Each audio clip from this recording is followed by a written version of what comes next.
ಏನರಪ್ಪ ನೀವಾ ಬನ್ನಿ ನಿಮ್ಮದು ಸ್ಟಡಿ ಎಲ್ಲ ಕಡಿಮೆ ಆಗಿದಂತೆ. ನಾನು ರ್ಯಾಂಕ್ ನೋಡಿದೆ, ರಿಸಲ್ಟು ಚೂರು ಚೆನ್ನಾಗಿ ಮಾಡಿಲ್ಲ, ಇಬ್ಬರು ಕೂಡ ಚೆನ್ನಾಗಿ ಮಾಡಿಲ್ಲ ಆಯಿತಾ.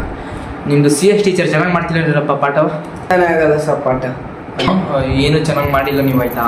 CS ಅಲ್ಲಾಗಲಿ, BR ಅಲ್ಲಾಗಲಿ, ಕಸ್ಟಮರ್ ಆಗಲಿ, ಕ್ರಾಫ್ಟ್ ಆ್ಯಂಡಲ್ಲಾಗಲಿ ಟ್ರೈನಿಂಗಲ್ಲೂ ಮಾಡಿಲ್ಲ ನೀವು ಏನು ಆಯಿತಾ. ನನಗೆ ಡೈಲಿನ ಎಲ್ಲದರಲ್ಲೂ ಚೆನ್ನಾಗಿ ಓದ್ಕೊಬಂದು ಎಲ್ಲನೂ ಕ್ಲೀನಾಗಿ ಪ್ರಾಕ್ಟೀಸ್ ಮಾಡಿ ನನಗೆ ಒಂದು ವಿಡಿಯೋವ ಸಬ್ಮಿಟ್ ಮಾಡಬೇಕಾಯ್ತಾ. ಮಾಡ್ತೀರಿ ತಾನೇ? ಸರಿ ಸರಿ, ನಾಳೆಯಿಂದ ಪ್ರಾಕ್ಟೀಸ್ ಮಾಡ್ತೀಯಲ್ವಾ? ಮಾಡ್ತೀನಿ. ಅದು ಯಾವುದೋ ಚಿಕ್ಕ ಹುಡುಗಂಗೆಲ್ಲ ಹೊಡ್ಸ್ಕೊಬಂದಂತೇನೆ. ಅದು ಚಾರ್ಜ್ ಇರಲಿಲ್ಲ, ಸ್ವಿಚ್ ಆಫ್ ಆಗೋ ಮೂಮೆಂಟ್ ಇತ್ತು, ಹಂಗಾಗಿ ಮೂಮೆಂಟ್ ಕೊಡೋಕ್ಕಾಗಲಿಲ್ಲ. ಹಂಗಾಗಿ ನೆಗಡಂಗಿಲ್ಲ. ನಾನು ಇಲ್ಲಿ ಕೋತಿ ಕೊಂಡಿದ್ದೀನಿ ಶರತ್ ನಿಂಗೆ. ಹಂಗಾಗಿ ಸ್ವಲ್ಪ ಓದತ್ತಿಂದ. ಓಕೆ, ನಾಳೆಯಿಂದ ಪ್ರಾಕ್ಟೀಸ್ ಮಾಡಬೇಕು.